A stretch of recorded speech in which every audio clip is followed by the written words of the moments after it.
The Dowager Duchess of Northwell, Dorothea, placed her teacup in its saucer with a sound like a tiny, brittle bone snapping.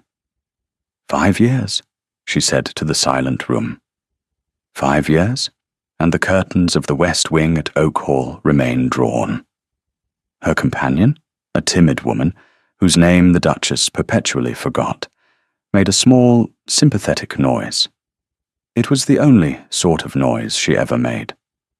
They write from London, of course, Dorothea continued, her gaze fixed on the rain-streaked window of the Dower House. They inquire after his health. What they mean is, they inquire after his eligibility.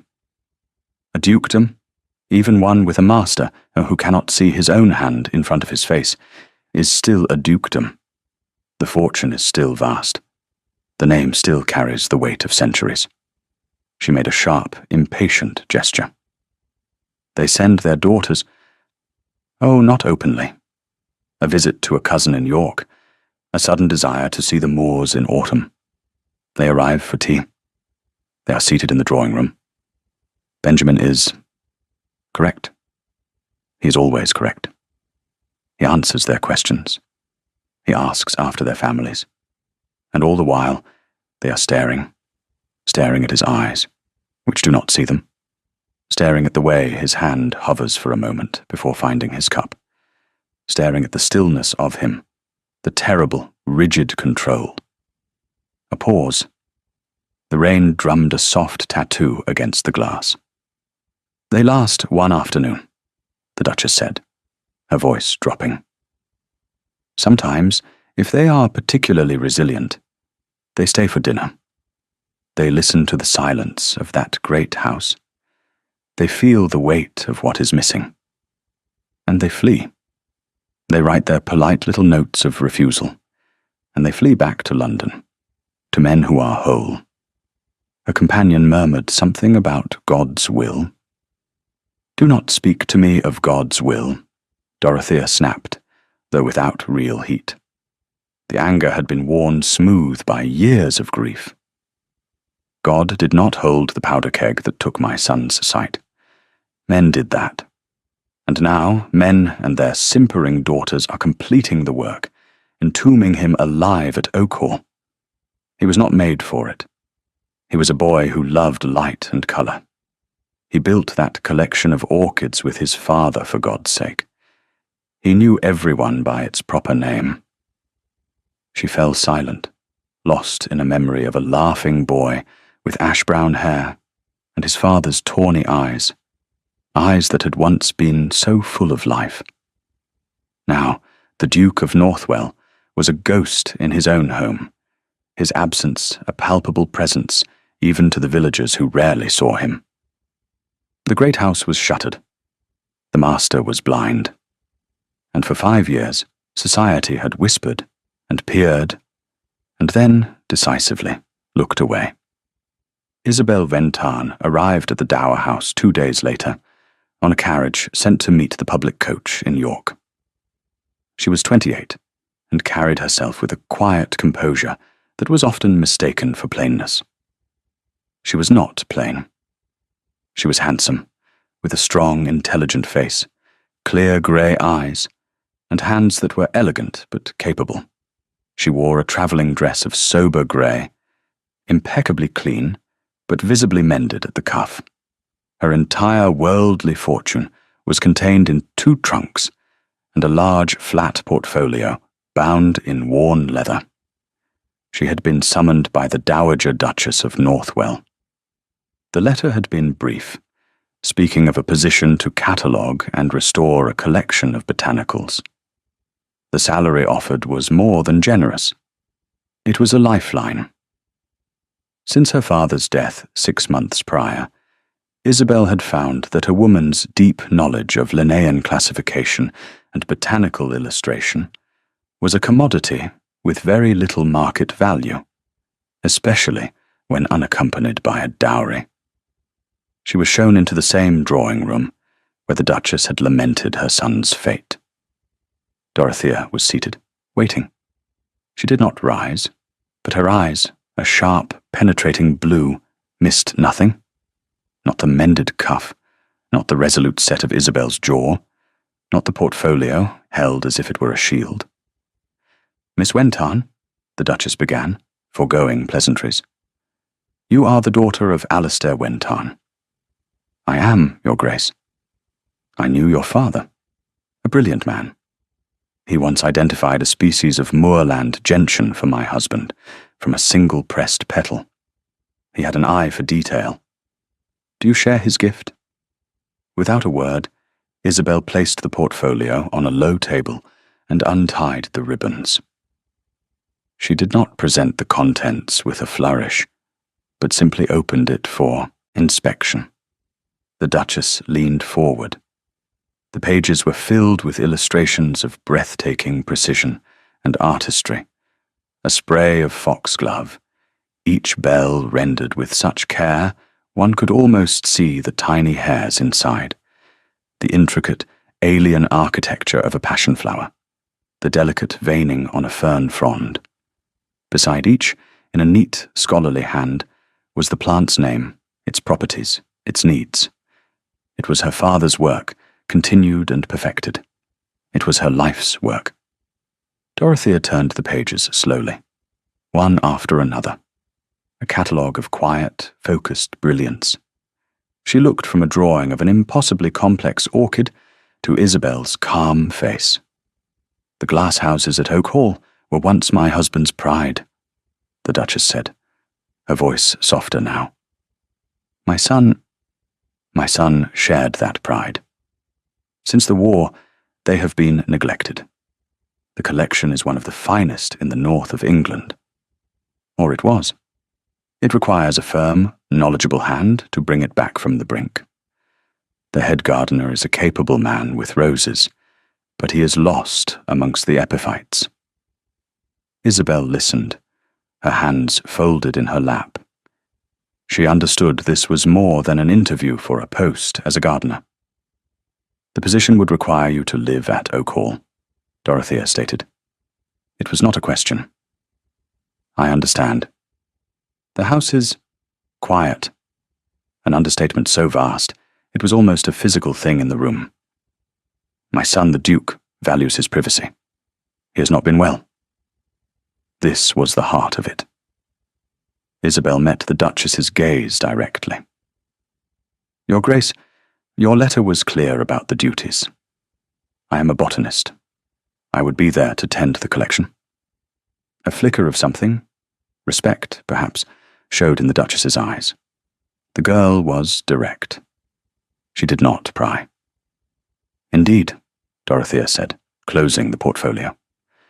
"That is the position. The work is yours, Miss Wentarn, if you will have it." "I will," Isabel said simply. There was no other choice. But as she accepted, she felt a strange certainty that the orchids and the ferns were only the beginning of the task that awaited her at Oak Hall. Oak Hall appeared out of the Yorkshire mist, a great beast of a house, stone grey and sprawling.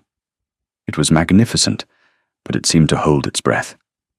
A pall of stillness hung over the park, where ancient oaks stood like sombre sentinels. A wing of the house, the west wing Isabel later learned, was entirely shuttered, its windows like blind eyes. The housekeeper, a Mrs. Finch, met her at the door.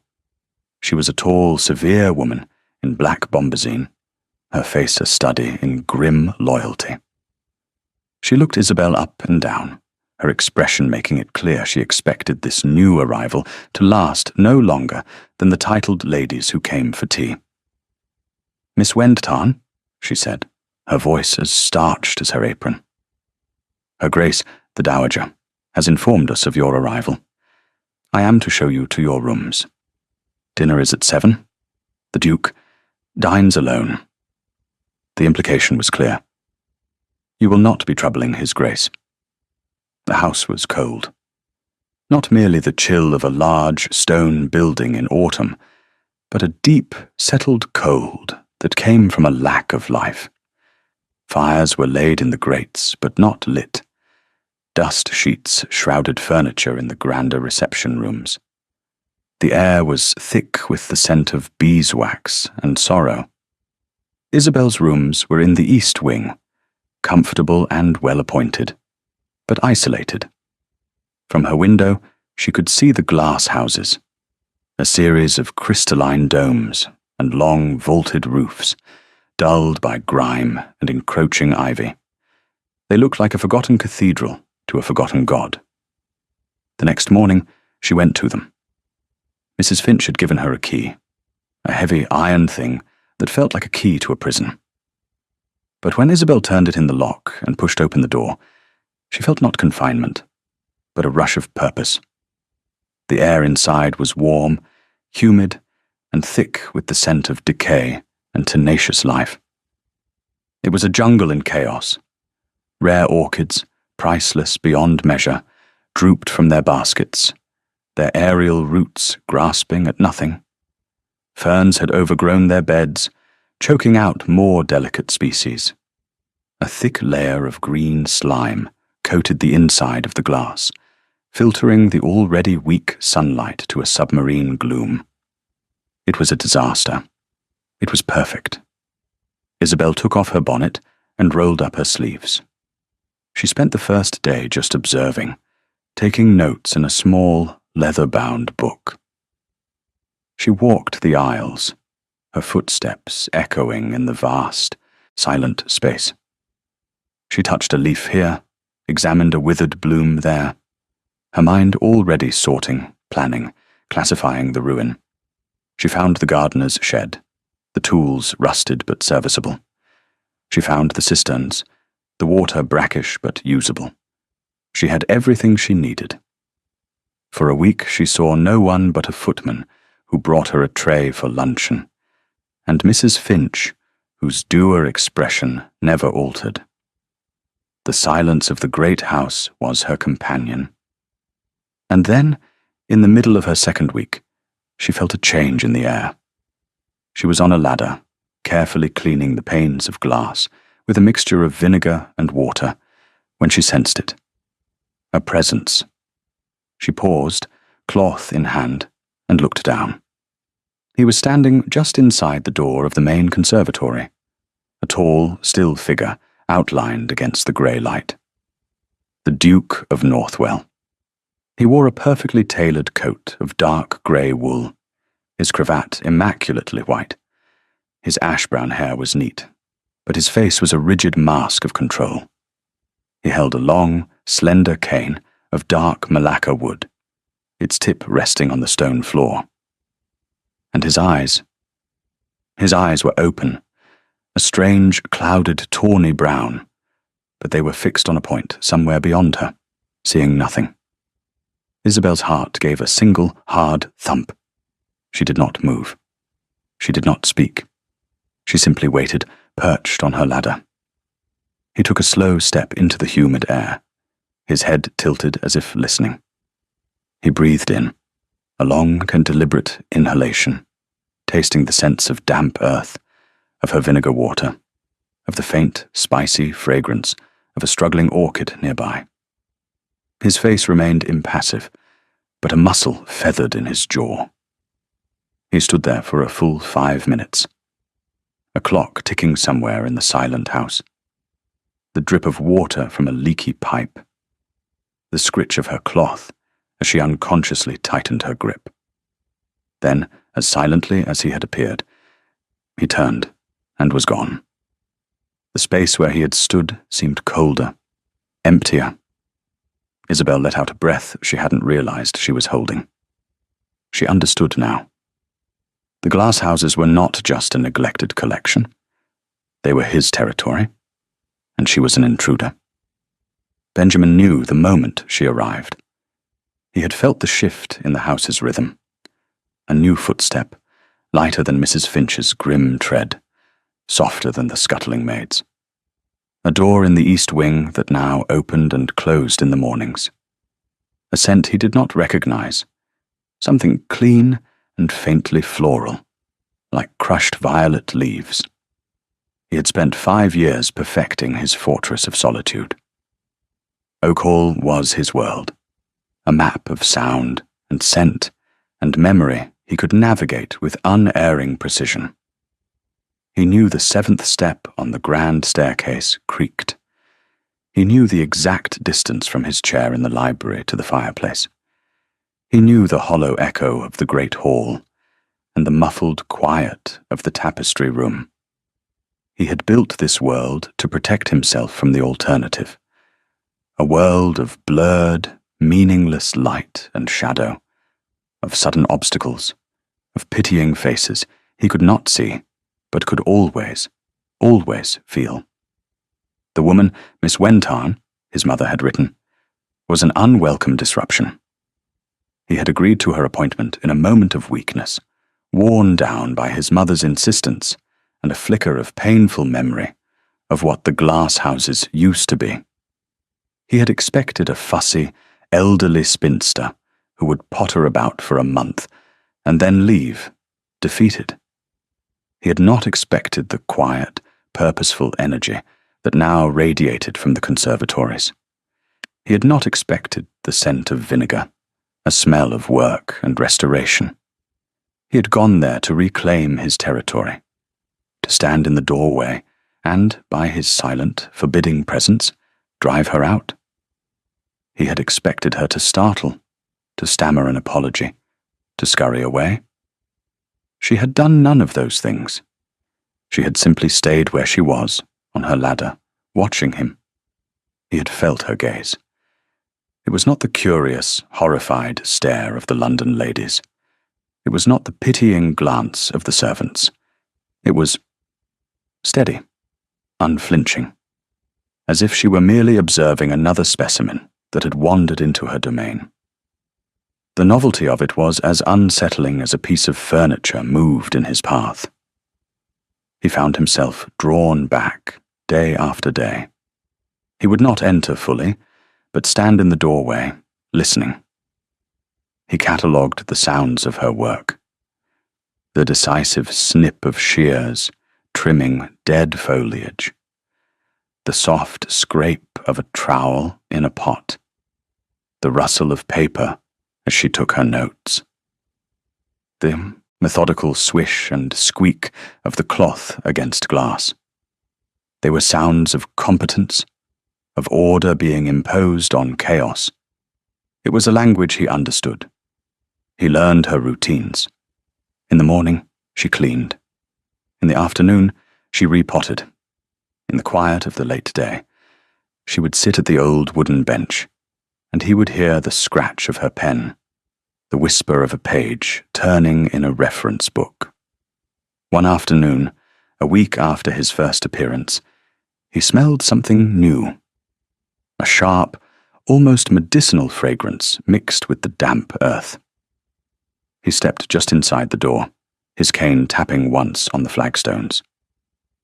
"The air has changed," he said. His voice came out harsh, a rusty hinge. He heard a soft intake of breath from the far end of the conservatory. She had not been aware of him this time. There was a pause. He braced himself for a flustered reply. "I am treating the orchids for scale," she said. Her voice was calm, even-toned.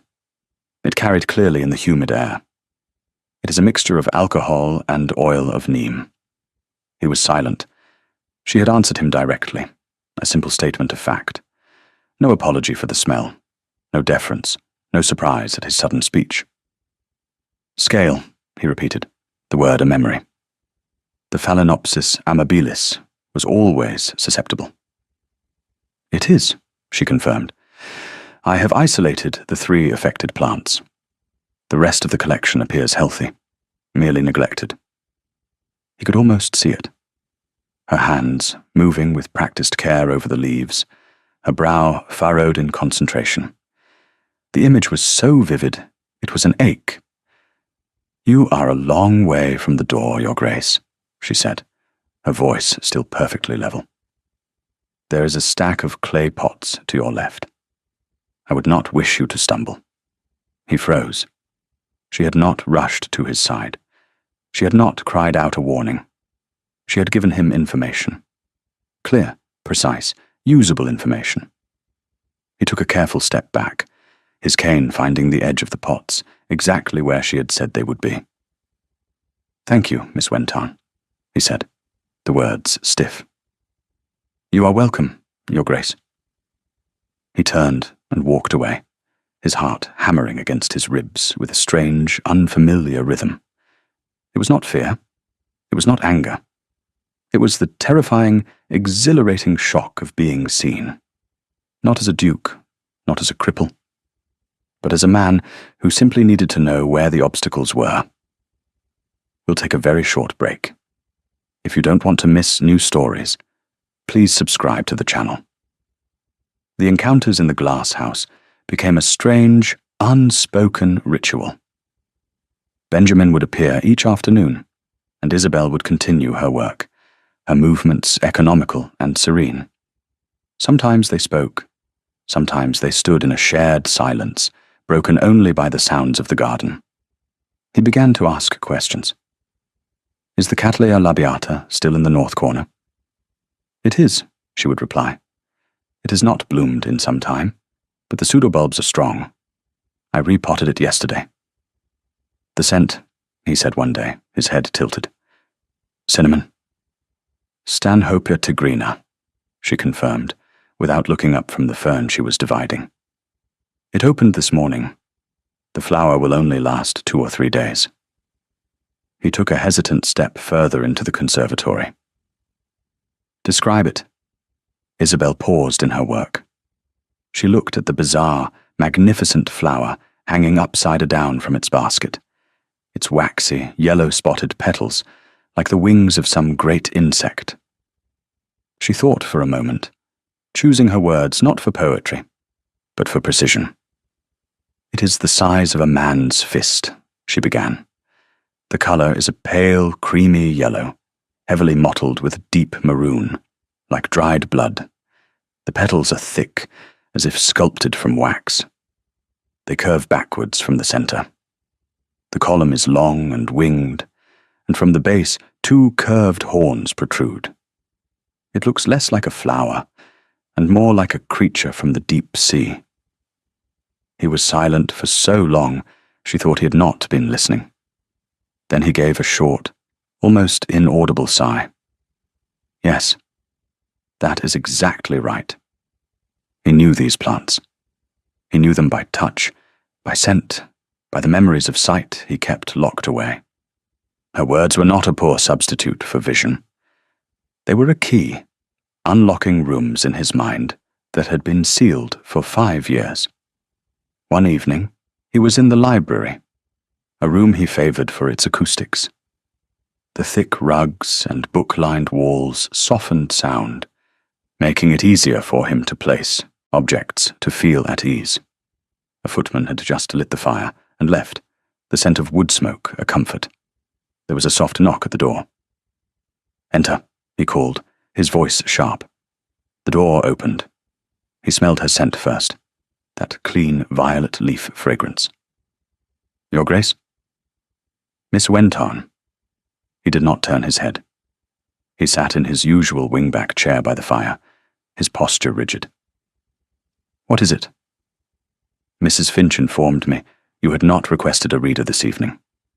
I have finished my work for the day. I wondered if you would permit me to read to you." He had readers, of course, a series of vicars and impoverished local gentlemen who came and droned the newspapers or dry agricultural treatises at him. He endured them. He did not enjoy them. "What would you read?" he asked, his tone daring her to suggest a sentimental novel. "I have a new monograph from the Royal Horticultural Society on the hybridization of pelargoniums."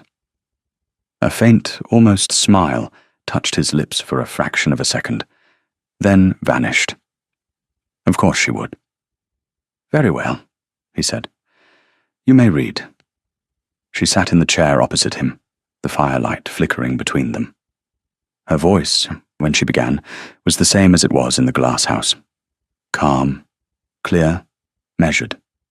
She did not stumble over the Latin terms. She did not inject false drama into the prose.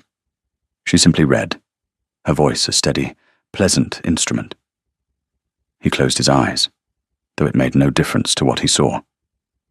He listened, and for the first time in 5 years, the words were not just a stream of sound. They were pictures. He could see the diagrams she was not describing, could imagine the shapes of the leaves, the colors of the petals. When she finished the first chapter, she paused. "Shall I continue?" "Yes," he said, more quickly than he intended. The reading became their evening ritual. From pelargoniums they moved to travelogues of the Amazon, to histories of Rome, to the novels of Mr. Scott, which she read with a quiet intelligence that gave each character a distinct voice without resorting to theatrics. During one of these evenings, he rose to add a log to the fire, a task he knew by heart. But his foot caught the leg of a small, low table a maid had carelessly misplaced. He stumbled, catching himself on the mantelpiece, his cane clattering to the floor. A hot wave of shame washed over him.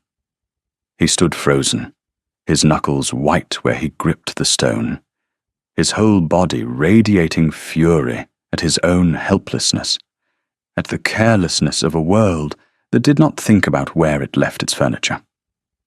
He waited for it, the gasp, the flutter of hands, the rush to his side, the mortifying, "Oh, you poor man." There was only silence. Then Isabel's calm voice from her chair. "The table is 2 inches further to the right than it was this morning. The log basket is directly by your left foot." He did not move. He just breathed. In, out. The rage subsided, leaving a strange, hollow feeling.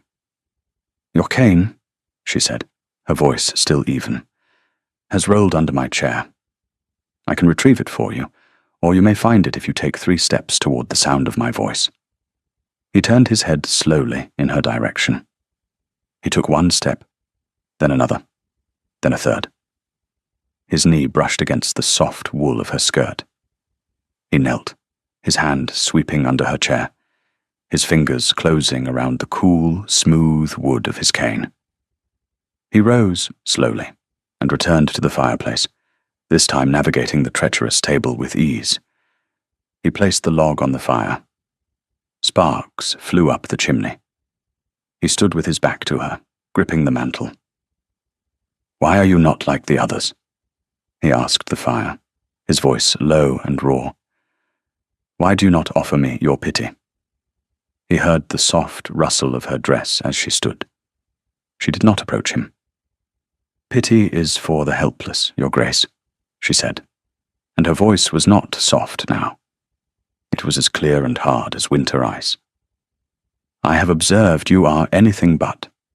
You are a man who has suffered a great wound, and you are living with it. That deserves respect. Pity is an insult." He flinched as if she had struck him. No one had ever spoken to him so plainly. No one had dared. He had been drowning in pity for 5 years. The cloying, suffocating pity of his mother, the fearful pity of the servants, the condescending pity of the world. He had come to define himself by it, to wear their low expectations like a shroud. Isabel went on, had just ripped it to shreds. He turned from the fire, his unseeing eyes fixed in her direction. He could not see her face, but he could imagine it. Calm, strong, unafraid. "Read to me, Miss Wentarn," he said, his voice hoarse. She returned to her seat and picked up the book. Her voice, when she began to read, was once again perfectly steady. But something had changed in the space between them. A wall had been breached, and in its place, a foundation was being laid. The thaw was not a sudden event. It was a slow, almost imperceptible shift, like a glacier's retreat. It was in the way Benjamin began to spend more of his day in the glass houses, not as a silent sentinel at the door, but as a participant. He would sit on the bench while she worked, his hands resting on his cane, and they would talk. He told her about the plants, stories from his boyhood, of expeditions with his father to find rare specimens. He spoke of the scent of a particular orchid blooming at night in a humid valley in Brazil, a story told to him by a fellow collector. He spoke of everything but the war. The war was a locked room inside him, the door bolted fast. In turn, Isabel spoke of her own father, of their shared passion, of long, happy days spent in the botanical gardens at Kew, sketching and learning. She spoke of a life that was not grand, but was rich in knowledge and quiet joys. He listened, and in listening, he began to feel the oppressive silence of his own house recede. One afternoon, she was tending to a new acquisition, a Paphiopedilum with a strange, pouch-like flower. "The texture is unusual," she remarked, more to herself than to him. "It feels like suede." He was silent for a moment. "I remember," he said, his voice quiet. A sudden impulse, brave and reckless, seized her. "Would you like to?" she asked. He stiffened. The offer hung in the air between them. An offer of contact, an offer of trust. For 5 years, he had shrunk from the guiding hands of others, the hesitant pats on the arm, the physical manifestations of their pity. He did not answer, but he did not refuse. Slowly, Isabel put down her tools. She moved to his side, her skirts whispering against the stone floor. She did not take his hand.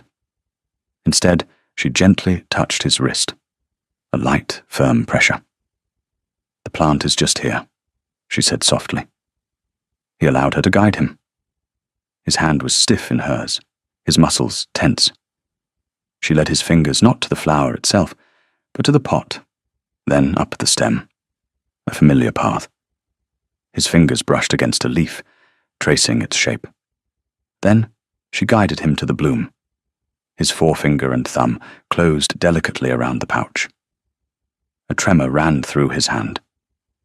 He felt the strange, velvety texture, the complex architecture of the flower. A shudder went through his entire body. He had not touched a new flower in 5 years. His hand remained there, cradling the bloom, for a long time. Isabel did not move, her hand still resting lightly on his wrist. The contact was not personal, not yet. It was practical. A bridge, but it was a bridge that spanned a chasm of loneliness and pain. When he finally drew his hand back, his face was pale, but the rigid mask had softened. A crack had appeared. "Thank you," he said, the words barely audible. The outside world intruded in the form of Lady Antonia Pembridge. She was a neighbour, a widow of considerable means, and even more considerable self-importance. She arrived one afternoon in a high-perched carriage, her arrival announced by a flurry of activity from the terrified staff. Isabel was with Benjamin in the library. She had been describing the autumn colours in the park, the fiery reds of the Virginia creeper against the grey stone of the walls. He had been listening, his face relaxed in a way she had never seen it before. Mrs. Finch announced Lady Pembridge with the air of one announcing a plague. Benjamin's face instantly hardened, the mask of cold indifference snapping back into place. "Show her in, Mrs. Finch," he said, his voice devoid of all warmth. Lady Antonia swept in, a whirlwind of lavender silk and cloying perfume. "My dear Northwell," she exclaimed, her voice oozing a theatrical sympathy. "I heard you were receiving visitors, and I could not stay away. And you must be the young person dear Dorothea has hired to look after the flowers." She turned her sharp, inquisitive eyes on Isabel. A botanist. How? Very useful? Oak Hall has been such a tomb for so long. It is a mercy to see some life being brought back into it, even if it is only the vegetable kind. Isabel inclined her head, her expression unreadable. Lady Pembridge. My poor dear Northwell, the woman continued, turning back to Benjamin, and completely ignoring Isabel. You are looking, well, all things considered. We miss you in the county. You must not shut yourself away, so. It is not healthy. You must allow your friends to support you in your affliction. Benjamin stood, his body ramrod straight. I am quite well, Antonia. Thank you for your concern. Miss Wentarn and I were occupied. It was a dismissal, polite but unmistakable. Lady Pembridge's smile tightened. Her gaze flickered between the Duke's blank face and Isabel's calm one. She scented a mystery, and it displeased her that she was not a part of it. Of course, she said, gathering her silks. I shall not keep you from your duties. But do consider my words, Northwell. The world has not forgotten you, even if you have forgotten it. She swept out, leaving a trail of perfume and resentment. Benjamin stood for a long time after she was gone, his hands clenched into fists at his sides. A tomb, he said, the words tasting like poison. My affliction. She is a woman who mistakes gossip for concern and pity for kindness, Isabel said quietly from her chair. Her opinion is of no consequence. He turned his head toward her, a strange, searching expression on his face. She is the world, Miss Wentarn. She is what they all think, what they all say when my back is turned. Then the world is a fool, Isabel stated, as if it were a simple meteorological fact. He did not reply, but the tension in his shoulders eased. He had been ready for a fight, ready to retreat back into the fortress of his anger. But her quiet, unshakable certainty had disarmed him. She did not fight the world on his behalf. She simply dismissed it as irrelevant.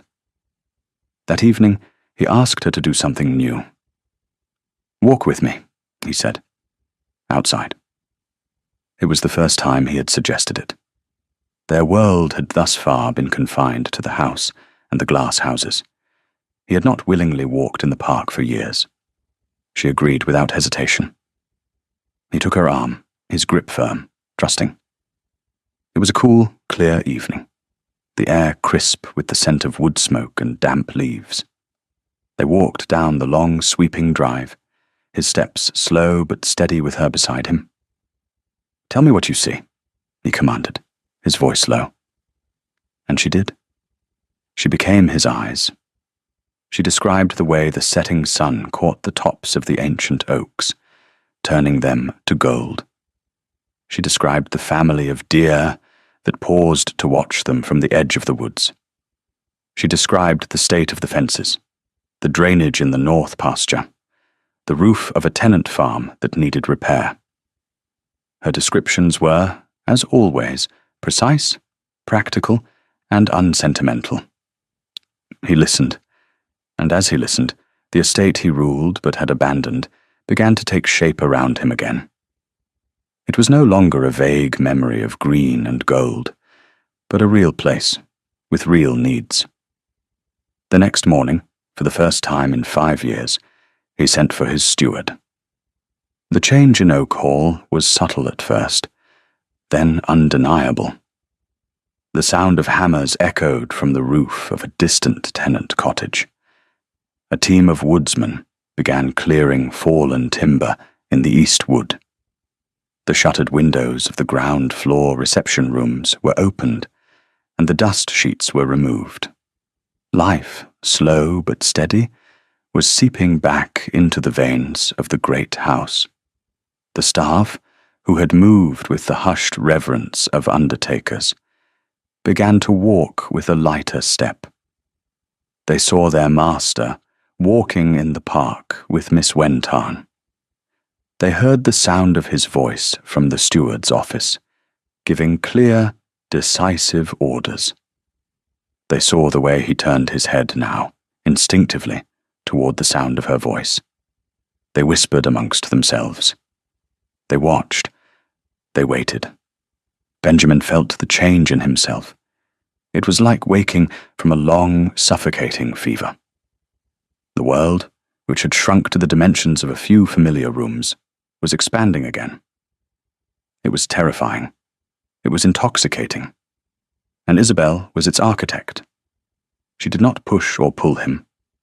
She simply stood beside him, a fixed, reliable point in his darkness, and described the world until he felt brave enough to step into it. His trust in her became absolute. She was his reader, his eyes, his guide. But she was never his nurse. Her competence was a wall against the pity of others. Her presence was a quiet declaration that he was not a broken thing to be mended, but a whole man who lived differently. The Dowager Duchess arrived for a visit, her sharp eyes taking in the open windows and the air of quiet industry. She found her son in the library with Isabel, a ledger book open on the table between them. Benjamin was dictating a letter to his man of business, and Isabel was writing it down in her neat, clear hand. Dorothea watched them for a moment from the doorway, her heart aching with a fierce, complicated joy. Her son's face was no longer a mask. It was animated, engaged. He was frowning in concentration, one hand gesturing as he made a point about crop rotation. He was the man she remembered, the man she thought she had lost forever. She had brought Isabel here to save the orchids, but the girl was saving her son. Later, she found Isabel alone in the glass house, which was now a model of order and burgeoning life. New shoots were appearing on the orchids. The air was clean and sweet. "You have worked a miracle here, Miss Wentarn," the Duchess said. "The plants simply needed care, Your Grace," Isabel replied, pruning a stray tendril from a vine. "As do men," Dorothea said softly. "I am in your debt." Isabel looked up, her expression serious. "I have done nothing but my job." "My dear girl," the Duchess said, a rare smile touching her lips. "Do you think I am a fool? I know what your job is, and you are performing it magnificently." But the world Benjamin was beginning to re-enter was the same world that had rejected him. And it had left scars deeper than any wound from the war. One afternoon, searching for a particular book of maps in the library, he directed Isabel to a cabinet that had not been opened in years. Inside, she found a stack of letters tied with a faded ribbon. They were addressed to him. "What are they?" he asked, sensing her hesitation. "Letters, Your Grace. Addressed to you. From your mother." He was silent. "The dates?" She read them. They were all from the first 2 years after his return from the war. "They are unopened," she said quietly. "I see," he said, though of course he did not. "Read one." His voice was flat, devoid of emotion. Isabel hesitated, then untied the ribbon. The first letter was from his mother, written with a frantic, hopeful energy. She wrote of a Miss C, daughter of a viscount, a beauty with a lovely singing voice. She was coming to Yorkshire. She would be perfect. The second letter, dated a month later, was in a different tone entirely. Despairing. Miss C had come, had stayed for a polite hour, and had left, her excuses flimsy. Isabel read on, her heart growing heavy. Each letter followed the same pattern, a hopeful introduction to a suitable young lady, a carefully orchestrated meeting, and then the inevitable, humiliating retreat. The letters were a catalogue of his rejection, each one a fresh twist of the knife. He had refused to read them at the time, but he had known. He had felt the rejection in the air, in the hurried departures, in the pitying silence. When she finished the last one, the silence in the library was profound. The fire crackled, oblivious. Benjamin had not moved. He sat in his chair, his body so still he might have been carved from stone. The thaw of the past months had vanished. The glacier had returned, thicker and more impenetrable than before. He was cold and distant for days. He did not come to the glass house. He cancelled their evening readings. He spoke only to Hobbs, his valet, and then only in monosyllables. The light that had begun to dawn in Oak Hall was extinguished. Isabel was patient. She did not press him. She did not offer empty comforts. She continued her work, her routine, a steady, quiet rhythm in the silent house. She tended the orchids. She walked in the park, alone. She waited. She knew this was a battle he had to fight within himself. The world had told him he was unworthy of love. Now he had to decide whether to believe it. On the fourth night, he appeared at the door of her small sitting room. She was mending a tear in a piece of lace, her head bent over her work. She looked up as he entered, her expression calm. He did not speak, but walked to the window and stood with his back to her, staring out at the black, starless night. "They see a title," he said at last, his voice rough with unshed pain. "They see a fortune, and then they see this." He gestured vaguely at his own face, his unseeing eyes. "A broken thing, a blind man who cannot lead a dance, or see his own wife's face, a man who needs a woman to read his letters and describe the color of the sky. What woman would choose this?" The question was not for her. It was for the ghosts of all the women who had said no. It was a cry of despair from the deepest part of his soul. Isabel set down her sewing. Her hands were perfectly steady. She looked at the proud, rigid line of his back, the terrible vulnerability in his stance. This was the moment, the precipice. She did not go to him. She did not touch him. She spoke from her chair, her voice not loud, but carrying a weight of absolute conviction that cut through his despair. "A woman of sense would not choose a title or a fortune," she said clearly. She would choose a man. A woman of substance would not look for a man who could lead a dance. She would look for a man who could lead his estate with wisdom and care. He flinched, but did not turn. She would look for a man of intelligence, Isabel continued, her voice gaining strength. A man of integrity. A man of quiet strength, who has endured what would have destroyed lesser men.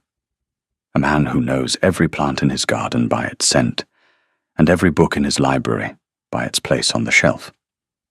She paused, letting the words sink into the charged silence. Then she delivered the final, devastating truth. Such a woman would choose you. The silence that followed was absolute. He did not seem to be breathing. He was a statue, silhouetted against the window. Then, slowly, he turned. His face was a maelstrom of emotions, shock, disbelief, a fragile, dawning hope. "Isabel," he whispered, her name a prayer. He took a hesitant step toward her, his hand outstretched, not to find her, but as an involuntary gesture. This time, she went to him. She stood before him and took that trembling hand in both of her own. His fingers were icy cold. She held them firmly. "I have already chosen your grace," she said, her voice soft but unwavering. He drew in a ragged breath, and his fingers tightened around hers, clinging to her as a drowning man clings to a spar. He could not see the look on her face, the fierce tenderness, the absolute certainty. But he could feel it. in the warmth of her hands, in the steady strength of her grip. He could feel the truth of her choice. In the days that followed, the atmosphere at Oak Hall was charged with a quiet, unspoken understanding. The final wall between them had not so much fallen as dissolved. Benjamin's retreat was over. He resumed their walks, their readings, their work on the estate, but everything was different. The space between them now hummed with a new energy. When he took her arm to walk, the touch was no longer merely practical. When she read to him, the words of the poets seemed to speak directly to the two of them, seated on either side of the fire. He had not yet spoken of her declaration.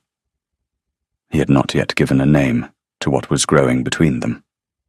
He seemed to be holding his breath, savouring this new, fragile peace, perhaps afraid that speaking of it would break the spell. Isabel was content to wait. She had made her choice, and she had made it aloud. The next step, the naming of things, had to be his. One crisp, late autumn morning, he sought her out in the glass house. He found her at the potting bench, her hands covered in soil. "Walk with me," he said. It was not a request. She cleaned her hands and followed him. But he did not lead her toward the park or the gardens. He led her through the silent, echoing corridors of the main house, his cane tapping a slow, deliberate rhythm on the marble floors.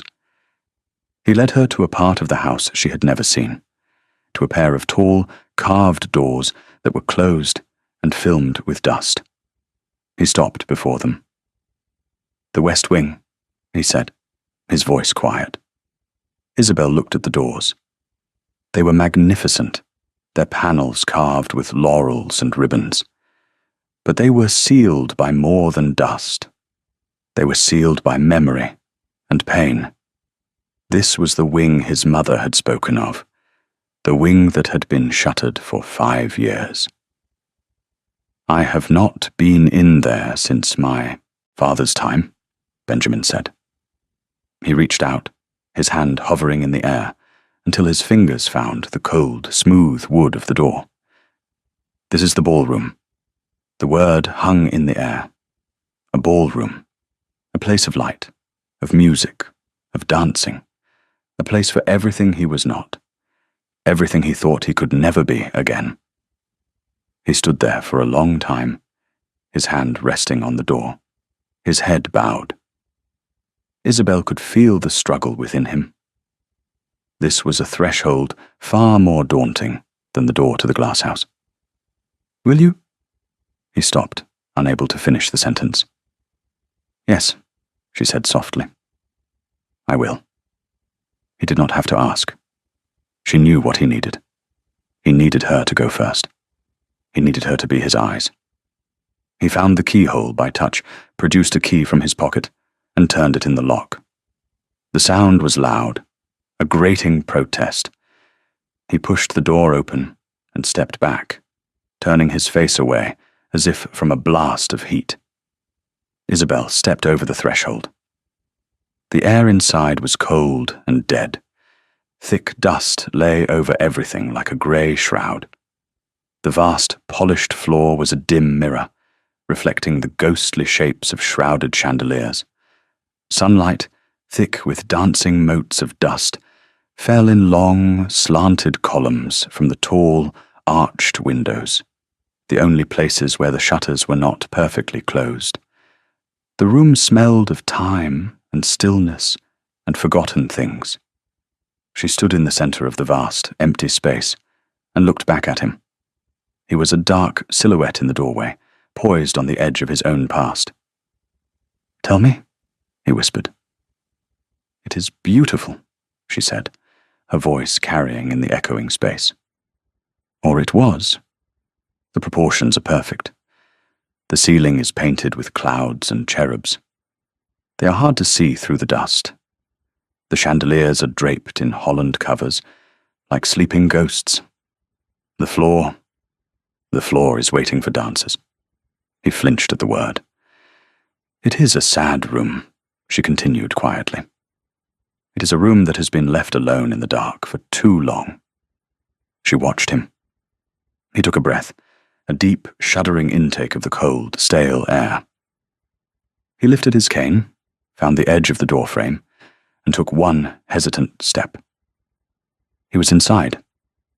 He stood, disoriented by the vastness, the echoes that answered the tap of his cane. He was unsteady, a ship without an anchor in an unknown sea. He reached out his hand, a blind, searching gesture. Isabel crossed the floor in a few quick steps and took it. Her grip was warm and sure. He clung to her. They stood together in the center of the dusty ballroom, two small figures in a vast, sleeping space. "I cannot lead a dance," he said, the words torn from him, a confession of his deepest inadequacy. Isabel looked up at his face, at the torment etched there. "One need not dance for a room to be beautiful," she replied, her voice gentle but firm. "It only needs to be opened, to have the light let in." He turned his head, his unseeing eyes searching for her face. The tawny brown was clouded, but in their depths, a light she had never seen before was dawning. "Isabel," he said, her given name, the first time. It was an embrace. "Stay." It was not a question. It was a plea, a statement, a declaration. "Stay," he repeated, his voice thick with emotion. "Not as a botanist. Not as my reader. Stay as my wife. As my Duchess." A tear she did not know she possessed slid down her cheek. She did not bother to wipe it away. She had made her choice in a quiet sitting room in the East Wing. She had made it with words. Now she made it again, in the heart of his pain, with a simple truth. "I have already chosen," she said softly. "Benjamin?" His name on her lips was the final key. It unlocked the last bolted door. A tremor ran through him, a release of 5 years of tension, of grief, of loneliness. He lifted his free hand, and with a strange, hesitant grace, he found her face. His fingers traced the line of her jaw, her cheekbone, the curve of her lips. He could not see her, but he was seeing her more clearly than any sighted man ever could. He lowered his head and kissed her. It was not a kiss of passion, but of profound, soul-deep recognition. It was a kiss of homecoming. In the dusty, silent ballroom of Oak Hall, with the columns of sunlight illuminating the air around them, the blind duke and the botanist's daughter found their beginning. The world outside would whisper. It would stare, it would judge. But inside the old stone walls, the light was being let in. Epilogue. 1 year later, the glass houses at Oak Hall were a riot of life and colour. Orchids of every conceivable shape and hue cascaded from their baskets, their fragrance scenting the warm, humid air. The glass panes sparkled, and the collection was once again the envy of the north of England. The west wing was no longer shuttered. The ballroom had been restored to its former glory, its floors polished, its chandeliers gleaming. But it was not used for dancing. It had become a music room.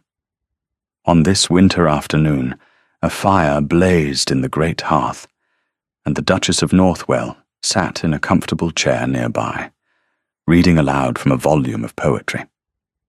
Isabel's voice was the same as it had always been, calm, clear, and intelligent. But there was a new warmth in it, a deep, settled contentment. Her sober grey dresses had been replaced by gowns of soft wool in shades of moss green and deep blue. She was expecting their first child in the spring, and her condition gave her a serene, luminous beauty. Benjamin, Duke of Northwell, sat opposite her. He was not the same man she had met a little over a year ago. The rigid, defensive posture was gone, replaced by a relaxed, easy strength. The lines of pain around his mouth had softened. He smiled often now. Small, private smiles meant only for her, that she saw and cherished. He reached out his hand, a gesture that was now as natural as breathing. His fingers found her arm easily, unerringly. He did not need to see her to know where she was. He knew the sound of her breathing, the faint rustle of her dress, the unique quality of her stillness. She was the fixed point of his universe. "Read that last part again," he said, his voice a low, pleasant rumble. She smiled and found the line. "Love is not love which alters when it alteration finds." As she read, he turned his head toward the tall windows. The winter sun was low in the sky, casting a pale golden light across the frosted parkland. To him, it was a bright, formless haze, a wash of brilliance against the dark. He could not see the stark, black shapes of the ancient oaks against the snow. He could not see the deep blue shadows stretching across the lawn. He could not see the robin perched on the stone balustrade. His wound had not been cured. His sight had not been miraculously restored. The darkness he lived in was permanent. Isabel finished the sonnet and looked up. She saw where his attention was directed. She knew what he saw and what he did not. "The sun has come out from behind the clouds," she said softly, her voice painting the picture for him. "It has turned the snow to the color of pale honey. The shadows of the oaks are long and purple, and there is a single robin on the railing, his chest impossibly red against the white." Benjamin smiled, his hand tightening on her arm. He could see it, through her eyes, through her voice, through the love that had altered nothing and changed everything. He could see it all. The wound remained, but it no longer defined him. It was a part of him, accommodated, understood, and shared. He was not cured. He was whole. Thank you for listening to the story all the way to the end. Please tell us which city you're watching from and what the story made you feel. Don't forget to subscribe so you won't miss new stories.